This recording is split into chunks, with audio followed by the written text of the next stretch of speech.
صل على رسوله الكريم أما بعد فأعوذ بالله من الشيطان الرجيم بسم الله الرحمن الرحيم وما أرسلناك إلا رحمة للعالمين شهد الشكر اللهم صل على سيدنا ونبينا وشفيعنا وحبيبنا مولانا محمد صلى الله عليه وعلى آله وأصحابه وبارك وسلم شهد الشريف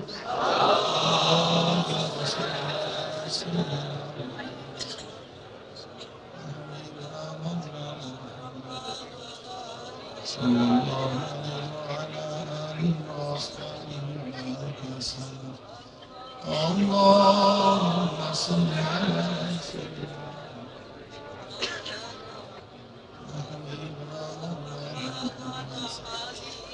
صلى الله على آله وأصحابه وبارك وسلم এই মনিটর বন্ধ আছে না এটা বন্ধ না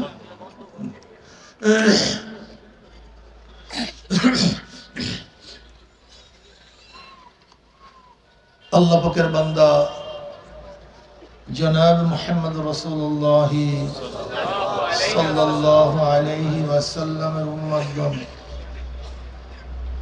আল্লাহ পাক রব্বুল আলামিন আপনাকে আমাকে ফিতনা ফাসাদের জমানায় যখন तमाम দুনিয়ার থেকে ইসলাম মুসলমানদেরকে মিটিয়ে দেওয়ার ষড়যন্ত্র চলতেছে तमाम দুনিয়ার মধ্যে ইসলাম মুসলমান থাকবে কি থাকবে না এই প্রশ্নের সৃষ্টি হয়েছে যে জমানায় মানুষ নেকের কাজ ছাড়তেছে গুনার কাজ ধরতেছে শুধু গুনার কাজ ধরেই না বরং গুনার কাজে প্রতিযোগিতা শুরু করছে কে কার আগে জাহান্নামে যাবে সবাই বলে নাউযুবিল্লাহ যে জমানায় মানুষ নেকের কাজে আশ্চর্য হয় গুনার কাজে স্বাভাবিক থাকে যে জমানায় মুসলমান ইসলামকে পছন্দ করে না বরং নামধারী মুসলমান ইসলামের সবচেয়ে বড় দুশমন হয়ে গেছে যে জমানায় শিরক বিদআতকে ইবাদত মনে করে শিরক বিদআতকে কবর পূজা ব্যক্তি পূজা এগুলো শিরক বিদআত দাবি করে আমি আবেদ আমি মারিফাতের লাইনের লোক আমি তাসাউফের লাইনের লোক আমি তরিকাতের লাইনের লোক অথচ করতেছে শিরক বিদআত দাবি করে আমি আবেদ এক দলের শিরক বিদআতকে কি মনে করে ভাই কথা বলেন আর এক দলে যা শিরক বিদআত না তাকে শিরক বিদআত মনে করে এক দলে শিরক বিদআতকে ইবাদত মনে করে আর এক দলে যা শিরক বিদআত না তাকে শিরক বিদআত মনে করে যেরকম লামুযহাবিরা তথাকথিত আহলে হাদিসরা ইমাম মানা মাযহাব মানা কি বলে শিরক বিদআত অথচ এগুলি খুবই জরুরি একজন সাধারণ মানুষ ইমাম মানা ব্যতীত মাযহাব মানা ব্যতীত জান্নাতে যাওয়ার কোনো সুরাতই নেই কোনো রাস্তাই নেই অথচ সেটাকে কি বানাইছে শিরক বিদআত আছে কি না এই জমানায় আছে যেই জমানায় আংশিক দিন পালন করেও পরিপূর্ণ দিন পালন করা ঢেকুর তুলে পালন করে দাবি করে আমার চেয়ে বড় দিনদার আর দুনিয়াতে নেই সবচেয়ে বড় আমি দিনদার সেই মুহূর্তে আল্লাহ পাক রব্বুল আলামিন আপনাকে আমাকে কোরআন ও হাদিসের মাজলিস আলেম উলামা মুমিন মুত্তাকিন জাকিরিন শাকিরিনদের গুরুত্বপূর্ণ দামি মাজলিসে আসার বসার বলার শোনার তৌফিক আল্লাহ পাক দান করছেন শুকরিয়া দান সবাই বলে আলহামদুলিল্লাহ এই মাজলিস অনেক গুরুত্বপূর্ণ অনেক দামি মাজলিস তো জিকিরের মাজলিস অনেক দামি দুনিয়ার মধ্যে দামি ব্যক্তি যখন আসে তাকে গার্ড অফ অনারের ব্যবস্থা করা হয় অমুক দেশের প্রেসিডেন্ট প্রাইম মিনিস্টার আসছে তার সম্মানার্থে গোটা এরিয়াকে আর্মি মিলিটারি প্রশাসন ঘিরিয়া ফেলায় দামি ব্যক্তির আলোচনা সব জায়গায় ছড়িয়ে পড়ে শুনছো কি আসছে আমাদের দেশে দামি ব্যক্তির উপরে আতর গোলাপ ফুল ছিটাতে থাকে নাকি ভাই আপনারা দামি হওয়ার কারণে গোটা এরিয়াকে ফেরেশতারা ঘিরে ফেলেছে কি রে ভাই সুবহানাল্লাহ বলবেন না সবাই? দুনিয়ার দামি ব্যক্তিদের উপর আতর গোলাপ ফুল ছিটায় মানুষ। আপনারা এত দামি, আপনাদের উপর রহমত এবং সাকিনা বর্ষণ করতেছে খোদ আল্লাহ পাক নিজে। দুনিয়ার দামি ব্যক্তির আলোচনা মানুষ করে, মানুষের আলোচনা মানুষ করে। আপনারা এত দামি, আপনাদের আলোচনা খোদ আল্লাহ পাক নিজেই শুরু করছেন। وعن أبي هريرة رضي الله تعالى عنه وعن أبي سعيد الخدري رضي الله تعالى عنه أنهما شهد على رسول الله صلى الله عليه وسلم صلى الله عليه وسلم أنه قال لا يقعد قوم يذكرون الله تعالى إلا حفتهم الملائكة وغشيتهم الرحمة ونزلت عليهم السكينة وذكرهم الله في من عنده رواه مسلم। এই মাজলিস অনেক গুরুত্বপূর্ণ, অনেক দামি। যেহেতু রাত্র অনেক হয়ে গেছে, আমি সংক্ষিপ্ত কিছু সময় আলোচনা করব। খুব খেয়ালের সাথে কথাগুলি শোনা চাই। যদি শরিয়াত সম্মত হয় মানা চাই, আর শরিয়াতের উল্টা ফলটা খেলাফ হলে প্রত্যাখ্যান করা চাই, ঠিক না? লা তুআতা লিমাখলুকিন ফি মাসিয়াতিল খালিক।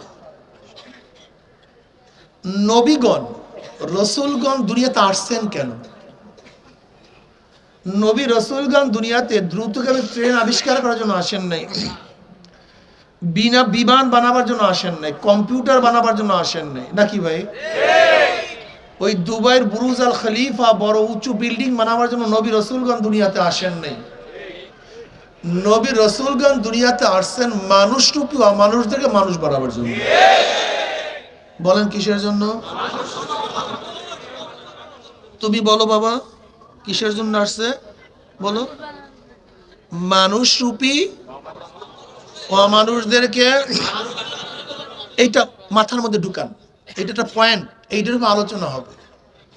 মানুষরূপী অমানুষ, তার মানে হলো এই অবয়বের নাম মানুষ না, এই চেহারার নাম মানুষ না,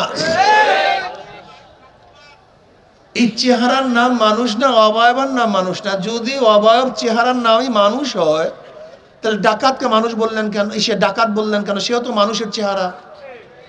চোরকে চোর বললেন কেন? তার চেহারাও তো অনেক সুন্দর। কি কথা ঠিক না? দেখেন মানুষরূপী অমানুষটা কেমন। উমর ইবনে খাত্তাব রাদিয়াল্লাহু তাআলা আনহু ইসলাম গ্রহণ করার আগে সে কেমন লোক ছিল? আবু জাহাল ঘোষণা দিছে, তোমাদের মধ্যে এমন কি আসো মুহাম্মাদের ঘাড় নিয়ে আসতে পারবা? নাউজুবিল্লাহ। 100 লাল উট দেওয়া হবে। ওমর ইবনে খাত্তাব রাদিয়াল্লাহু বললেন, আমি তৈয়ার, উট জোগাড় রাখো, কার দরকার নেই, আমি নিয়ে আসতেছি। নাঙ্গা তলোয়ার নিয়ে রওনা করছে। আপনারা জানেন দুনিয়ার মধ্যে সবচেয়ে নিকৃষ্ট কোন ব্যক্তি? যে কোনো নবীকে হত্যা করে। কাফের, বেঈমান, মুশরিক, মুনাফিক, সবচেয়ে নিকৃষ্ট ওই ব্যক্তি যে কোনো নবীকে হত্যা করে। আর দুর্ভাগা ওই ব্যক্তি যে ব্যক্তি নবীর মাধ্যমে হত্যা হয়। এর চেয়েও খারাপ দুর্ভাগা আর কেউ নেই। তা সবচেয়ে নিকৃষ্ট যে নবীকে হত্যা করে, তো ওমর ইবনে খাত্তাব রাদিয়াল্লাহু তাআলা আনহু সাইয়্যিদুল আম্বিয়া, সরদার দু আলমকে হত্যা করার জন্য রওনা করছে। লোকটা ভালো না খারাপ? কথা বলে না কেন? জমনের খারাপ। কিন্তু ঈমান আনার পরে এই লোকটার অবস্থাটা কেমন হয়েছে? আপনাদের সবচেয়ে 1 নম্বরের মানুষ কারা? নবীরা। ওলি, গাউস, কুতুব, মুহাদ্দিস, মুফতি, সমস্ত মানুষের চেয়ে শ্রেষ্ঠ মানুষ হলো নবীগণ। তাদের চেয়ে কেউ দামি নেই।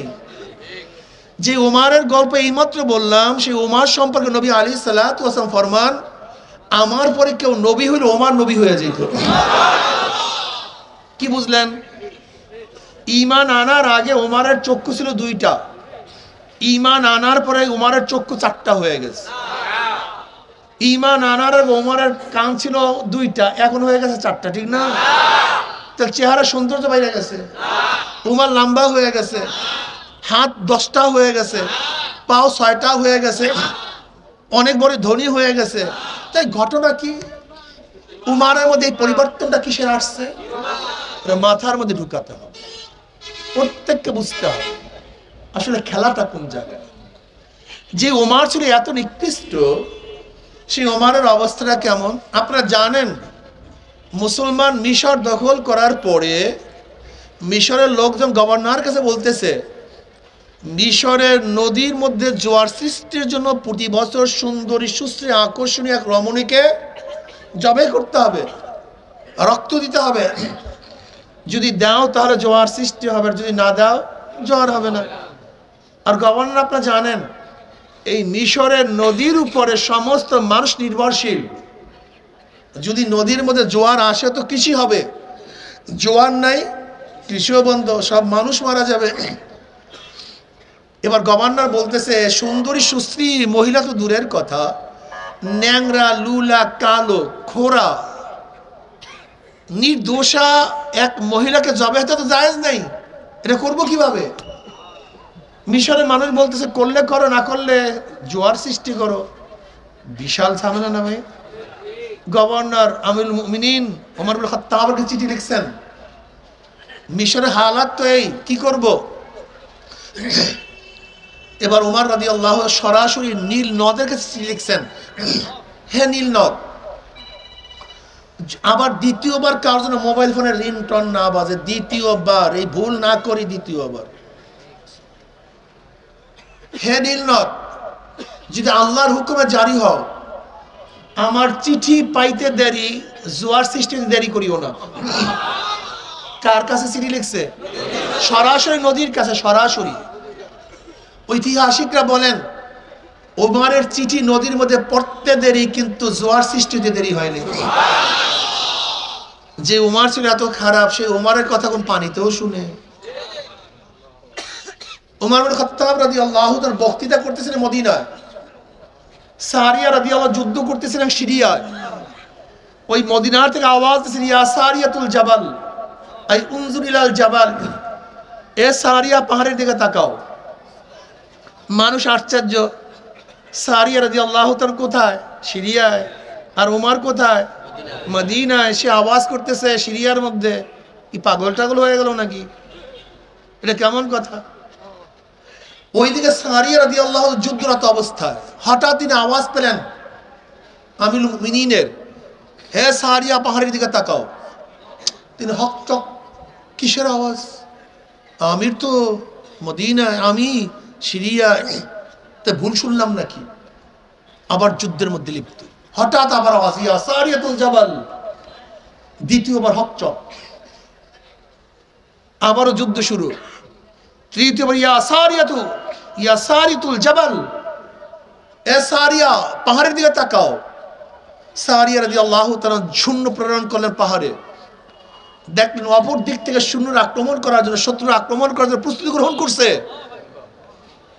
মুসলমান আক্রমণ করে তাদেরকে তছনছ করছে। ওইদিকে মদিনার মুসলমানরাও অধীর আগ্রহে সারিয়া কবে আসবেন। সারিয়া রাদিয়াল্লাহু তাআলা যখন যুদ্ধে বিজয় ভেসে মদিনায় ফিরলেন, মুসলমানরা সামনে ভিড়। সারিয়া অমুক তারিখ জুমার সময় আমিরুল মুমিনিনের কোনো শব্দ পাইছো নাকি? হ্যাঁ পাইছি তো ভাই। কি ঘটনা? আমি যুদ্ধ করতেছিলাম, হঠাৎ তার আওয়াজ। আমি চিন্তা করলাম কিসের আওয়াজ, ভ্রুক্ষেপ করলাম না। আবার দ্বিতীয়বার ভ্রুক্ষেপ করলাম না, আবার তৃতীয়বার। আল্লাহর কসম, আমিরুল মুমিনিনের আওয়াজ শোনার পরে একদম শূন্য প্রেরণ করলাম। তারা আমার শত্রু বাহিনীকে ধ্বংস করছে। যদি ওই সময় আমিরুল মুমিনিনের শব্দ না পাইতাম, তাহলে একজন মুসলমানও জিন্দা অবস্থায় ফিরতে পারতাম না। উমারের মধ্যে এমন কি পরিবর্তন হলো যে উমার আওয়াজ করে মদিনায়, আওয়াজ পুষে চেহারা পরিবর্তন হয়ে গেছে। কথা ঠিক না ভাই? হাত পায়ের পরিবর্তন হয়ে গেছে। আসলে আমরা বুঝি না আসলে কারবারটা কোন জায়গায়, সমস্যাটা কোন জায়গায় আমরা জানি না। ইসলাম এবং ঈমান নবীগণ যাদের কোনো মূল্য নাই, দাম নাই, তাদেরকে দামি বানাবার জন্য দুনিয়াতে আসছে। বেলালে হাবশির মতো গোলাম, নিজেও গোলাম, বাবার গোলাম, দাদাও গোলাম, কারো কুচ্ছিত, 1 টাকার মালিক না, 1 শতক জমির মালিক না, শিক্ষা গ্রহণ করার কোনো সুযোগ পায় নাই। সম্মান ইজ্জত বলতে কিচ্ছু ছিল না। আপনারা জানেন আরবরা গোলামদের সাথে জানোয়ারের চেয়েও খারাপ ব্যবহার করত, জানোয়ারের চেয়েও। যে বেলালে হাফসির কোনো দাম ছিল না, মূল্য ছিল না, সম্মান ইজ্জত ছিল না। কিন্তু ঈমান আনার পর, ইসলাম গ্রহণ করার পরে, নবীর সোহবাতে যাওয়ার পরে এই বেলালের দাম কেমন বাড়ছে। বেলালে হাফসি হাটে জমিনের মধ্যে পায়ের আওয়াজ আরশের মধ্যে, হাটে জমিনের মধ্যে পায়ের আওয়াজ আরশের মধ্যে। ও বেলাল ইসলাম গ্রহণ করার পর চেহারা সৌন্দর্যটা বেড়ে গেছে না, অনেক বড় ধনী হয়ে গেছে না।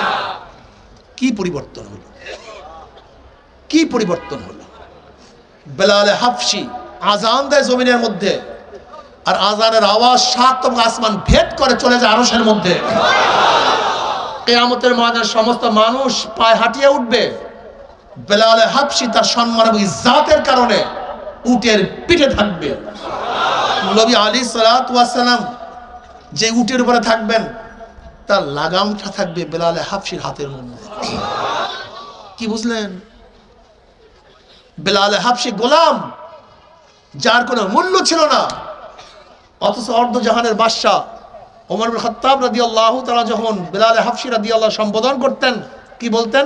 সাইয়্যিদুনা বেলাল, আমাদের সর্দার, আমাদের নেতা বেলাল। বলেন তো পরিবর্তনটা কি হয়েছে? কলব, জোরে বলেন কি? তা মানুষ দামি হয় কিসের জন্য? চেহারার কারণে না কলবের কারণে? কলবের চিন্তা করেন একজন? এই সমস্যা এই আলেমরাও করে না, তোলাবারাও করে না, সাধারণ মানুষরাও করে না। কলবের চিন্তা কার মধ্যে নেই না, কোনো আলোচনাও নাই কলবের।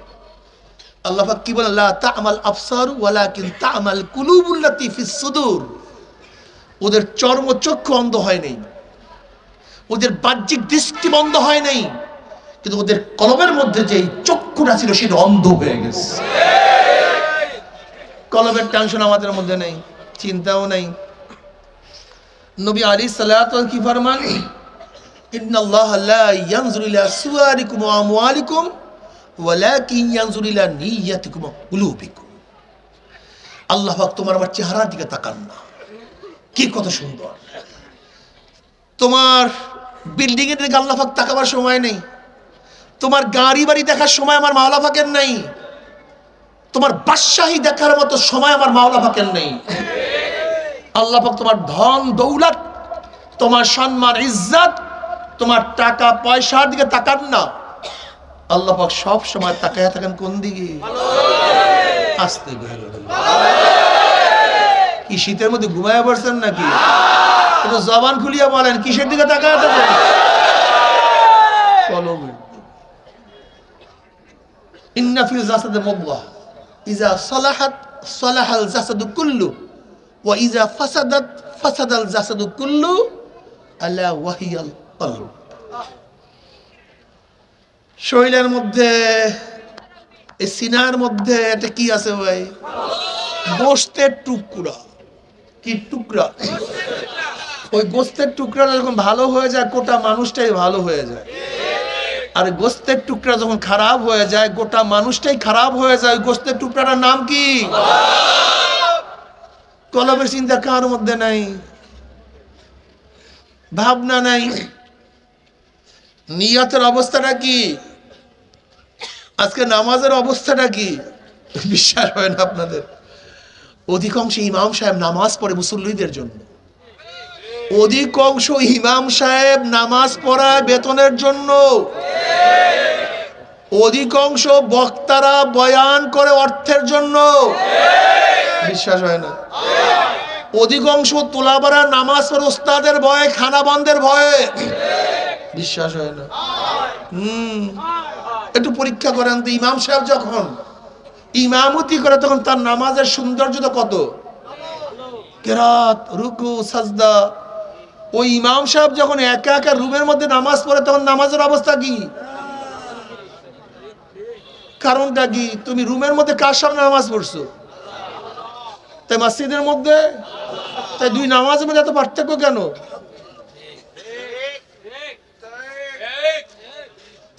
জানি তো না কলব কখন নষ্ট হয়ে গেছে, আমি নিজেই তো জানি না কখন গোমরাহ হয়ে গেছে। মূল সমস্যা তো এখানে। উস্তাদ যখন তোলাবাদের সামনে থাকেন তখন তোলাবারা নামাজ পড়ে, আর ওস্তাদ যখন থাকে না তোলাবাদের নামাজ দেখেন এরকম করে,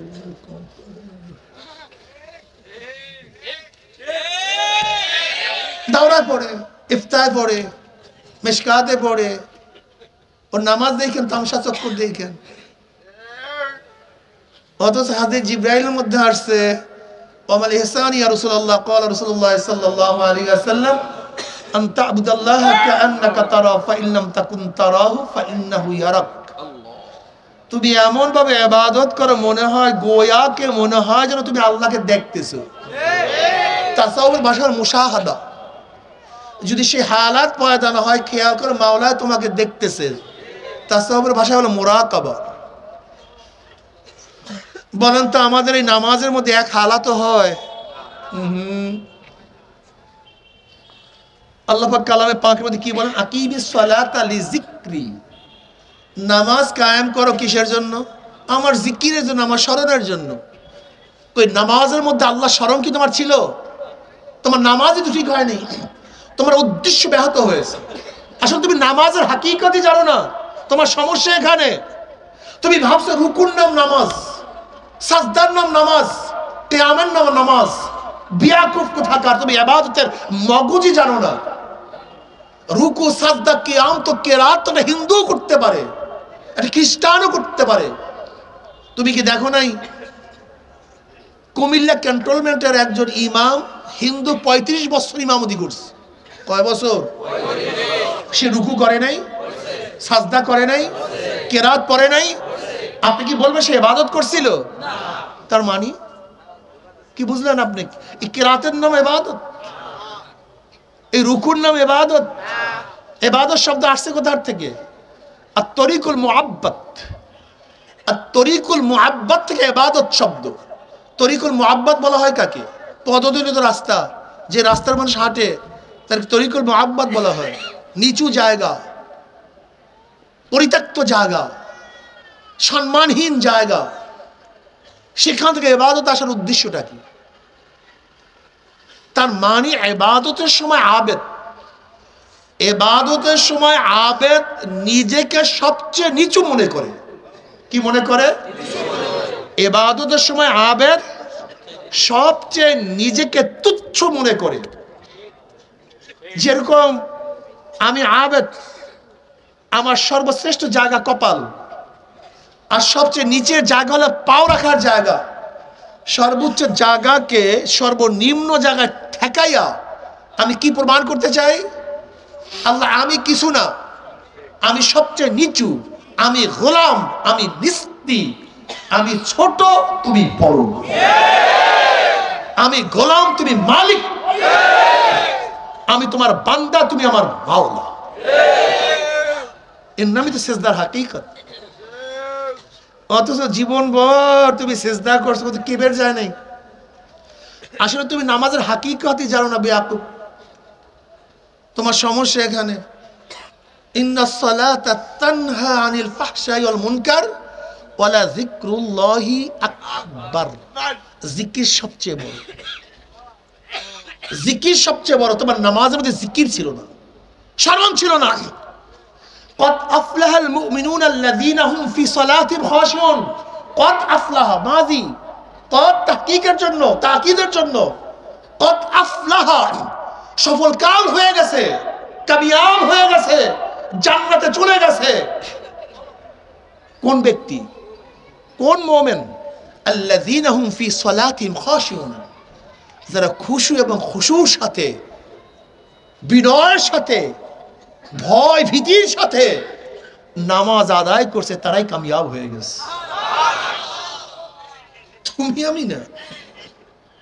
এই ডাইল বন্ধ হয়ে যাবে, ভাত বন্ধ হয়ে যাবে রুকু সিজদায়, সফল কাম হওয়া যায় না। পয়সা বন্ধ হয়ে যাবে কেরাতে, সফল কাম হওয়া যায় না। ভালো বয়ান করলে ওজি আমার একটু পয়সা বাড়বে, এই বয়ানে মাওলা পর্যন্ত পৌঁছা যায় না। নাকি ভাই ভুল বললাম? কলব খুব মারাত্মক। আসলে সবচেয়ে বড় সমস্যাটা কি, যেই জিনিস লয় হবে ক্ষয় হবে সেই জিনিস নিয়ে কত ব্যস্ত। শরীর কি হবে ভাই? ক্ষয় হবে, লয় হবে, ধ্বংস হবে। সুম্মা রাদাদনাহু আসফালা সাফিলিন। এটা গন্ধ কি? ওমর বিন আব্দুল আজিজ রহমতুল্লাহ ফরমান। কে? পঞ্চম খলিফা ওমর বিন আব্দুল আজিজ রহমতুল্লাহ ফরমান, হে গোটা দুনিয়ার মানুষ, তুমি জানা বেয়াকুফ, বসেন আপনি, বেয়াকুফ কোথাকার, বেয়াকুফ কোথাকার। ওমর বিন আব্দুল আজিজ রহমতুল্লাহ ফরমান, তুমি যাকে যত বেশি মহব্বত করো সে মারা যাওয়ার 3 দিন পরে তুমি তার দিকে তাকাতেই পারবে না। কি অবস্থা? মারা যাওয়ার 3 দিন পরে অবস্থাটা কি? এরকম ফুলিয়া গেছে, পচা গন্ধ, নিকৃষ্ট, ফাটিয়া ফাসিয়া পুষ পড়তেছে এই শরীর। সুম্মা রাদাদনাহু আসফালা সাফিলিন, এটা পচা গন্ধযুক্ত। এইটাকে নিয়ে কত টেনশন, চোখে অসুখ হইলে কত টেনশন, হার্টের ডিজিজ হইলে কত টেনশন, কিডনি খারাপ হইলে কত টেনশন, হাত ভেঙে গেলে কত টেনশন, পায়ের মধ্যে পছন্দ হলে কত টেনশন। কিন্তু কলবে যে পছন্দ হচ্ছে খলবই নেই, খবরই নেই। বিয়া খুব কোথাকার, তুই পচা জিনিস নিয়ে এত টেনশন করস কেন? যেটা পচে যাবে। কিন্তু যে রুহুর কোনো ক্ষয় নাই, লয় নাই, যে রুহুর কোনো ক্ষয় নাই, সেই রুহুর খবরই নেই। নবী রাসূলগণ দুনিয়াতে তোমাকে আমাকে বিল্ডিং উঠাবার জন্য আসেন নাই, মানুষ রূপী অমানুষদেরকে দামি বানাবার জন্য, মানুষ বানাবার জন্য। আজকেও নবী এবং রাসূলগণের কথা অনুযায়ী যারা চলে তারাও দুনিয়াতে দামি হয়ে যায়। তুমি কি দেখো না, হাজারো চোর ইসলাম গ্রহণ করার পরে এখন আল্লাহর ওলি হয়ে গেছে না? এরকম হাজারো ডাকাত ঈমান আনার পরে আল্লাহর ওলি হয়ে গেছে। তুমি কি দেখো না, হাজারো বদমাশ আমার মাওলার পথে চলার পরে আল্লাহর কুতুব হয়ে গেছে। তুমি কি দেখো না, হাজারো বেনমাজি আমার মাওলার সান্নিধ্যে যাওয়ার পরে আমার মাওলার সান্নিধ্য লাভ করছে। তুমি কি দেখো না, হাজারো যুবক এক সময় মদের আড্ডার মধ্যে বসা ছিল, এখন মদের পেয়ালা ভাঙ্গিয়া চুরমার করিয়া মাওলার জিকিরে মত্ত হয়ে গেছে। নাই? হযরত হাসান বসরি রহমাতুল্লাহ আলাইহি, হযরত তো চেনার হাসান বসরি রহমাতুল্লাহ আলাইহি কত বড় শান, উচার মুহাদ্দিস, মুফতি মুহাদ্দিস, কত উচার একজন আবেদ। হাসান বসরি রহমাতুল্লাহ আলাইহি একদিন বয়ান করতেছিলেন, আলাম ইয়ানিল্লাযিনা আমানু আন তাকশা কুলুবুহুম লিযিকরিল্লাহ, মুমিনের কি সেই সময় এখনো আসে নাই যে মাওলার ভয়ে তাদের অন্তরের মধ্যে বিগলিত হওয়ার সময় কি এখনো আসে নাই? আলাম ইয়ানিল্লাযিনা আমানু আন তাকশা কুলুবুহুম লিযিকরিল্লাহ, মাওলার জিকিরে মুমিনের কলবের মধ্যে কম্পন সৃষ্টি হওয়ার, ভয় সৃষ্টি হওয়ার, বিগলিত হওয়ার সময় কি এখনো আসে নাই? বুঝাতে পারি। এই আয়াতের উপর তাফসীর করতেছিলেন, বয়ান করতেছিলেন হাসান বসরি রহমাতুল্লাহ আলাইহির মতো বড় তাবিন, বড় আবেদ, বড় ওলি যখন আয়াতের বয়ান করতেছিলেন, মজলিসের অবস্থা বেকারার, মজলিসের অবস্থা খুবই বেচैन, সবাই অস্থির। এর মধ্যে উদ্ভা নামে একজন যুবক লাফ দিয়ে উঠিয়া বলে, শেখ, হিনই এমন কোনো গুনাহ নাই যে আমি গুনাহ করি নাই, সমস্ত গুনাহই আমি করছি, মাওলা কি আমাকে মাফ করবিনি? মাওলা কি আমাকে ক্ষমা করবিনি? হাসান বসরি রহমাতুল্লাহ আলাইহি বলেন, যুবক, তুমি মাওলার রহমতের চেয়ে বেশি গুনাহ করতে পারো নাই, তুমি মাওলার মাগফিরাতের চেয়ে বেশি গুনাহ করতে পারো নাই। এই কথা বলার পরে ওই যুবক চিল্লান দিয়ে বেহুশ হয়ে গেছে। আবারও যুবক উঠিয়া বলে, শায়েখ, কেমন কোন গুনাহ নাই যে গুনাহ আমি করি নাই, সব গুনাহ আমি করছি, মাওলা কি আমাকে মাফ করবেনি? এবার যুবককে হাসান বসরি রহমাতুল্লাহ আলাইহি বলতেছেন, যুবক, আজরাইল তোমার সামনে আসার আগে তুমি তওবা করো, আজরাইল তোমাকে ধাক্কা দেওয়ার আগে তুমি তওবা করো। ওরে যুবক, কবরের মধ্যে যাওয়ার আগে তওবা করো। ও যুবক, তুমি কি জানো কবর কত কঠিন জায়গা? কোন কোন নাফরমানের কবরের দুই পাশের মাটি এত জোরে চাপ মারবে, চাপের এক পাঁজরের হাঁটি আর এক পাঁজরে লাগাইয়া বলবে আল্লাহ তুমি মাফ করিয়া দাও। ও যুবক, তুমি কি জানো কোন কোন কবর হুফরাতুম মিন হুফরাইন নার, একটা জাহান্নামের কুয়া হইয়া যাবে।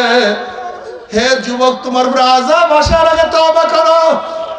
ও যুবক, তুমি কি জানো কিয়ামতের ময়দান কত কঠিন? যে কিয়ামতের ময়দানের অবস্থা খুবই কঠিন। ইয়াউমা ইয়াফিরুল মারউ মিন আখিহি ওয়া উম্মিহি ওয়া আবিহি ওয়া সাহিবাতিহি ওয়া বানি। যে কিয়ামতের ময়দানে আপন ভাই ভাই পরিচয় দেবে না, মা ছেলেকে সাহায্য করবে না, ছেলে মাকে সাহায্য করবে না, বাবা ছেলেকে উপকার করবে না, ছেলেও বাবাকে উপকার করবে না। তুমি কি দেখো না নবীরা পর্যন্ত বলবে নাফসি। তুমি কি দেখো না বুখারী সানির মধ্যে কিতাবুত তাফসীরের মধ্যে আছে ওয়াকুল ইব্রাহিম খলিলুল্লাহ নাফসি নাফসি, মুসা কালিমুল্লাহ নাফসি নাফসি, ঈসা রূহুল্লাহ নাফসি নাফসি। সমস্ত নবীরা বলবে মাওলা আমাকে বাঁচাও, আমাকে বাঁচাও, আমাকে বাঁচাও। তাকাদু তামাইয়াজু মিনাল গায়জি কুল্লামা উলকিয়া ফিহা ফাউযু সালাহুম খাযানাতুহা লাম ইয়াতিকুম নাযীর ক্বালু বালা ক্বাদ জাআনা নাযীরুন ফাকাযযাবনা ওয়া কুলনা মা নাযালাল্লাহু মিন শাইইন ইন আনতুম ইল্লা ফি দালালিন কাবীর وقالوا لو كنا نسمع أو نعقل ما كنا في أصحاب السعير تكاد تميز من الغيظ। জাহান্নাম রাগে জোশ মারতে থাকবে, এক একটা জাহান্নাম আর এক একটা জাহান্নামকে খাইয়া ফেলাইবে। জাহান্নামের আগুন 1 মাইল 2 মাইল উঁচাইয়া শোষ আওয়াজ করতে থাকবে। কুল্লামা উলকিয়া ফিহা ফাউযুন সালাহুম খাযানাতুহা আলাম ইয়াতিকুম নাযীর। যখন জাহান্নামে নিক্ষেপ করতে থাকবে, তখন সেখানে রক্ষীরা বলবে ও কপাল পোড়া,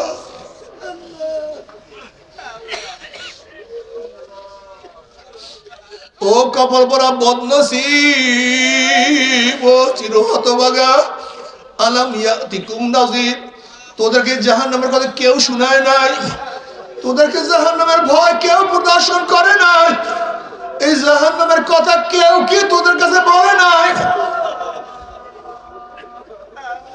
কেউ জানায় না জাহান্নাম কত মারাত্মক। আলাম ইয়াতিকুম নাযীর।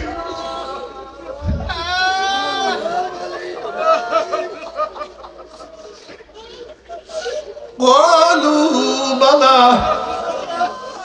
তখন জাহান্নামীরা কত উলামায়ে কেরাম জাহান্নামের বয়ান করছে।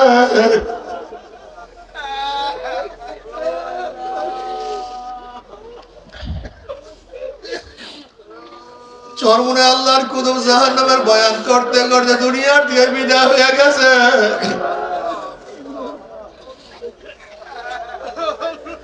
তার প্রতিনিধিরা কত জাহান্নামের বয়ান ক্বালু বালা ক্বাদ জাআনা নাযীরুন ফাকাযযাবনা, আমাদের কাছে কত ভয় প্রদর্শন করে আসছে, কিন্তু আমরা মিথ্যা মনে করতাম।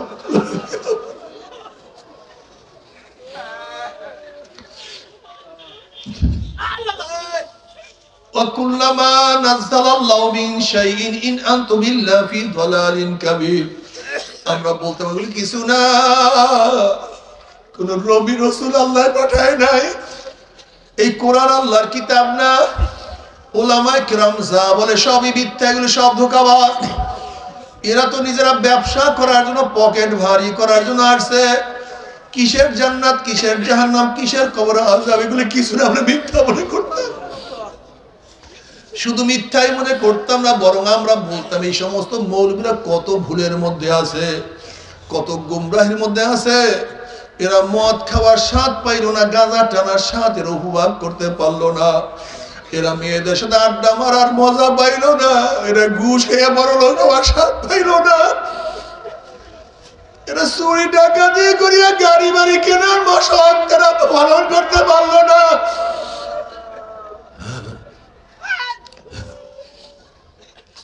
এরা মেয়েদের সাথে আড্ডা মারার অবৈধ কাজ করার স্বাদ ভোগ করতে পারলো না। আমরা তাদেরকে মনে করতাম এরা বহুত বড় গুমরাহির মধ্যে আছে। এবার নাফরমানা বলবে অকালু লাউ কুন্না নাসমাউ আও নাকিলু মা কুন্না ফি আসহাবিস সাইর। আফসোস আফসোস, যদি ওলামায়ে কেরামের কথা মানতাম, যদি ইবাদত করতাম, তাহলে এই কঠিন জাহান্নামের মধ্যে আমাদেরকে আসতে হইতো না। কিন্তু নাফরমান যত কান্না কানবে আর কোনো কাজ হবে না।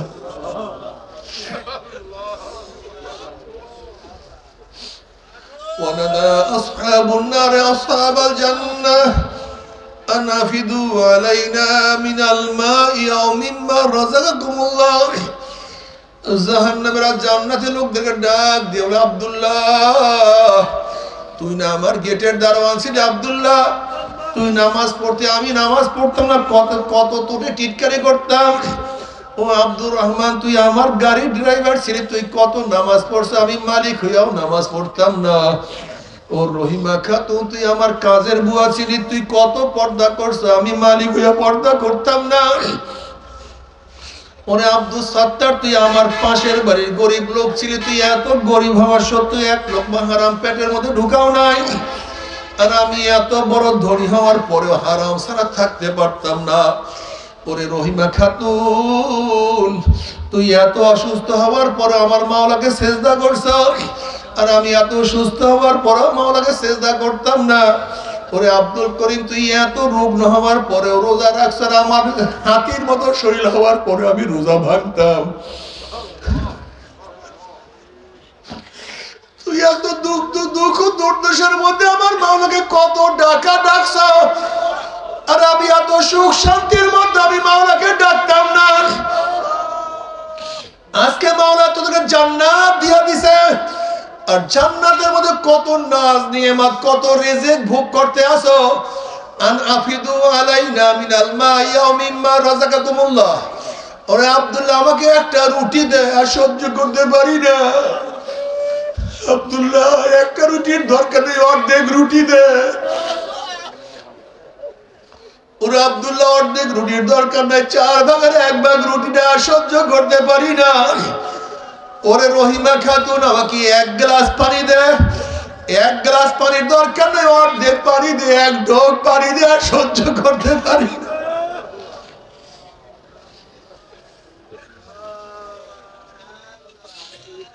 তখন জান্নাতীরা বলবো কাফের বেঈমান মুশরিক ও জাহান্নামের দলেরা, আমার মাওলা পাক রব্বুল আলামিন জান্নাতের সমস্ত নিয়ামত জাহান্নামের জন্য হারাম করিয়া দিয়েছে। এই কথা শোনার পরে জাহান্নামের আমার মাওলাকে ডাকা শুরু করবে, আল্লাহ আল্লাহ আল্লাহ কইয়া ডাকা শুরু করবে। তখন আমার মাওলাই কি জবাব দিবে তাও কালামে পাকে মানে আমার মাওলাই আগেই শুনাইয়া দিছে, ফালিয়াউমা নানসাহুম কামা নাসু লিকা ইয়াউমিম হাযা ওয়া মা কানু বিআয়াতিনা ইয়াজহাদুন। ওরে নাফরমান, দুনিয়ার মধ্যে মাকে মা বলিয়া ডাক দিছ, মা কত খুশি হয়ে গেছে। আব্বুকে আব্বু বলিয়া ডাক দিছ, তোর আব্বু তোকে কত আদর যত্ন করছে। আপুকে আপু বলিয়া ডাক দিছ, তোর আপু তোকে কোলে টানিয়া নিছে। বসকে বস বলিয়া ডাক দিছ, বস তোকে কত চাকরির পদোন্নতি ঘটাইয়া দিছে। তোর ভাইয়াকে ভাইয়া বলিয়া ডাক দিছ, তোর ভাইয়া তোকে কত আদর করছে। আমি মাওলা কি অন্যায় করছিলাম? আমি মাওলাকে একবার আল্লাহ বলিয়া ডাক দিতে পারো না?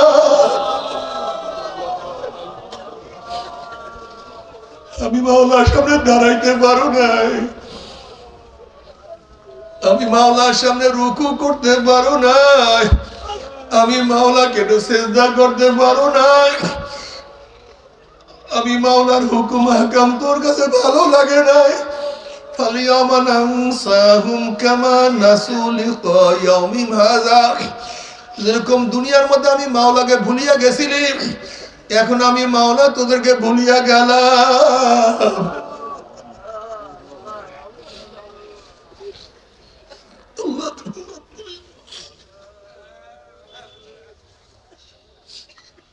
আমি মাওলা তোদেরকে ভুলিয়া গেলাম। এখন লক্ষ লক্ষ কোটি কোটি বছর আমি মাওলাকে ডাকবি, আমি মাওলা আর কোনদিন তোদের ডাকে সাড়া দিব। ও আমার যুবক বাবারা, আমার মুরব্বী বাবারা, কোরআন হাদিস কোনদিন মিথ্যা হইতে পারে না। ও আমার পর্দার মা বোনেরা, নবীরা কোনদিন মিথ্যা কথা বলতে পারে না। ও আমার যুবক বাবারা, হক্কানি ওলামায়ে কেরাম কোনদিন মিথ্যা কথা বলতে পারে না রে বাবা। কি নিয়ে রওনা করছো, কোথায় রওনা করছো? আল্লাহ না করুক, আল্লাহ না করুক, মাওলাকে রাজি খুশি না করে মাওলার কবরে যাও। মাওলাকে রাজি খুশি না করে কিয়ামতের ময়দানে উঠো রে বাবা। এই শীতের দিনে কত দামি দামি পোশাক পরবা, কত সোয়েটার, কত কোট, কত না কি তোমরা গায়ে দিবা।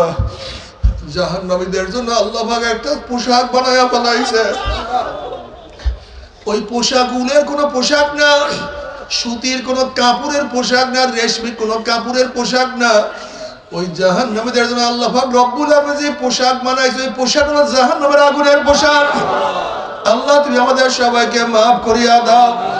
যখন জাহান্নামে থেকে জাহান্নামের আগুনের পোশাক পরাইয়া দেওয়া হবে, নাফরমান দুই হাত দিয়া পোশাক ছেড়ার চেষ্টা করবে, কিন্তু পোশাক ছেড়তে পারবে না, সহ্য করতে পারবে না।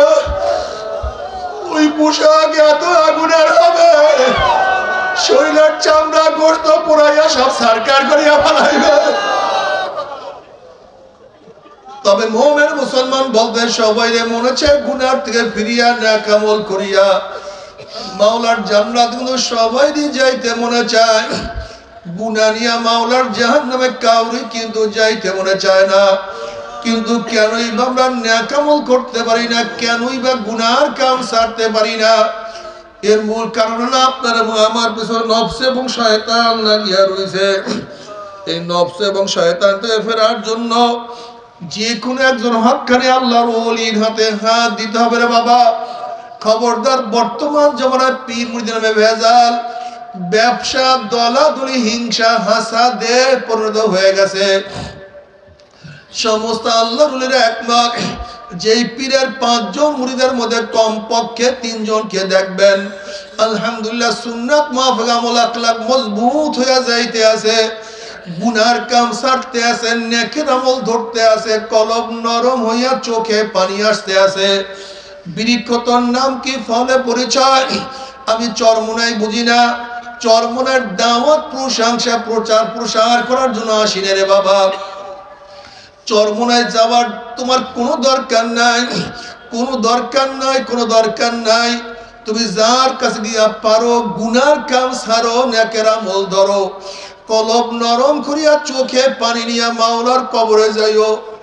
যেরকম দুনিয়ার ঘরে আগুন লাগলে পানি ছাড়া নিবানো যায় না, ঠিক তদ্রূপ তোমার এবং আমার গুনার দ্বারা যাই জাহান্নামের আগুন জ্বলিয়া রইছে।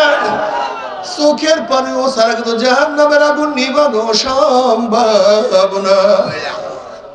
আমার জন্য দোয়া চাই, আমিও দোয়া করি। সবাই সবার জন্য প্রাণ খুলিয়া দোয়া করো, যেন কিয়ামতের ময়দানে আমরা সবাই গলায় গলায় কাঁধে কাঁধ মিলাইয়া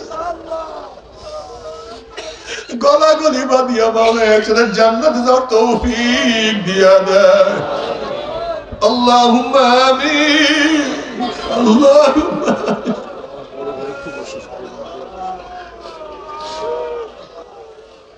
ও আমার পর্দার মা বোনেরা, 2 হাত তুলিয়া মাওলার দেবে কান্দ আর মাওলার কাছে মাপ চাল্লা। কান্না না আসলে মনের ভিতরে মন। একদিন এই ঘরের দরজা দিয়ে নতুন বউ হইয়া উঠছিলেন মন, কত মেয়ে লোকে শরবত খাচ্ছে, কত মেয়ে লোকে মাতাজ করছে। আবার একদিন এই ঘরের দুয়ার দিয়ে মরার আসিয়া বাইর হব,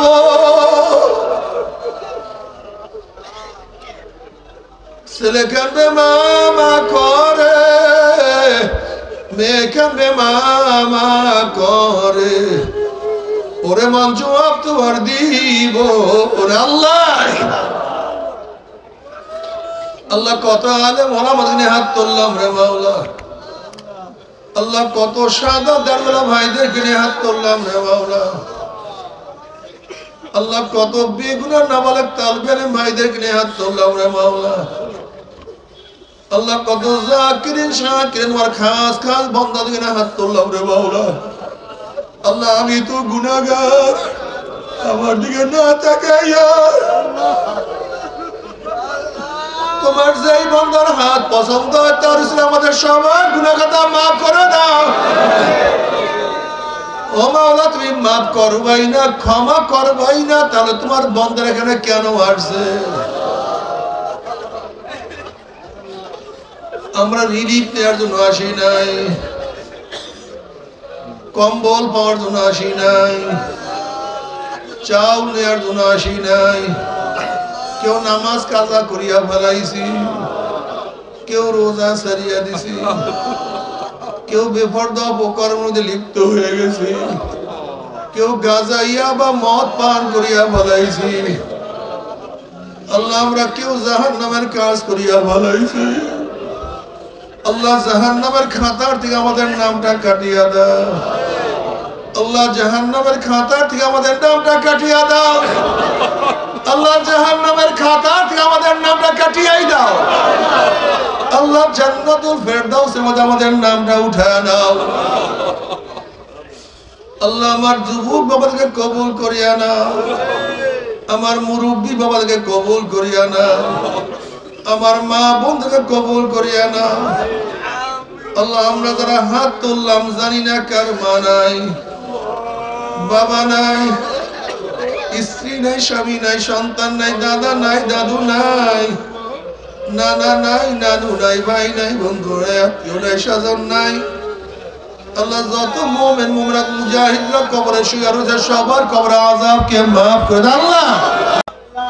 আল্লাহ খাস করে আমাদের শায়েখ ও মুর্শিদের কবরকে জান্নাতের বাগিচা বানায়া দাও। আল্লাহ যারা অসুস্থ, আমাদের ইমদাদ সাহেব হযরতের ভাই অসুস্থ, অনেকেই অসুস্থ, পরিপূর্ণ শিফা কামিল আজরা নসিব করো। রব্বিরহামহুমা কামা রাব্বায়ানি সগীরা। ওয়াসাল্লাল্লাহু তাআলা আলা খায়রি খালকি মুহাম্মাদ ওয়া আলিহি ওয়া আসহাবিহি ওয়া আজওয়াজিহি ওয়া আতবাইহি আজমাইন। আরহামনা মাআহুম বিরহমাতিকা ইয়া আরহামার রাহিমিন। ভাই বসেন, করছেন না, এটা বাকি দেন। আমরা পড়তে পড়তে শরীরের সাথে ডান হাত বসে সবাই তওবা করি। পড়তে পড়তে শরীরের সাথে ডান হাত সবাই তওবা করি। পর্দালে মা বোন আপনারা নিয়াত করেন, মুহাম্মদের সাথে তওবা করতেছি। এই তওবার মধ্যে যাদের বায়াত হওয়ার নিয়াত, মুরিদ হওয়ার নিয়াত, তারা নিয়াত করে মুরিদ হয়ে গেলাম, বায়াত হয়ে গেলাম। আর যাদের বায়াত হওয়ার নিয়াত নাই তারা নিয়াত করেন গুনার থেকে তওবা করলাম। আল্লাহ পাক আমাদের প্রত্যেকের নেক নিয়াতকে কবুল করে নেন। বিসমিল্লাহির রহমানির রহিম। আশহাদু আল্লা ইলাহা ইল্লাল্লাহ ওয়াহদাহু লা শারীকা লাহু ওয়া আশহাদু আন্না মুহাম্মাদান আবদুহু ওয়া রাসূলুহু। तौबा किया मैंने सब बुरी बातों से और सब बुरी कामों से। ऐ अल्लाह इस तौबा को कबूल कर और बयात किया मैंने तरीका चिश्तिया, सबरिया, कादरिया, नक्शबंदिया, मुजद्दिदिया के ऊपर हाथ फकीर सैयद मोहम्मद फैजुल करीम खलीफा शाइखुना मुर्शिदुना मरहूम जनाब हजरत मौलाना सैयद मोहम्मद फजलुल करीम साहिब के अल्लाह इस तरीके की नेमतों मेरे नसीब कर और जमात में सल्लल्लाहु अलैहि वसल्लम मेरे हशर कर आमीन। भाई অনেকেই দোয়া শেষ করে একবার দোয়া নুস পড়েন তো লা ইলাহা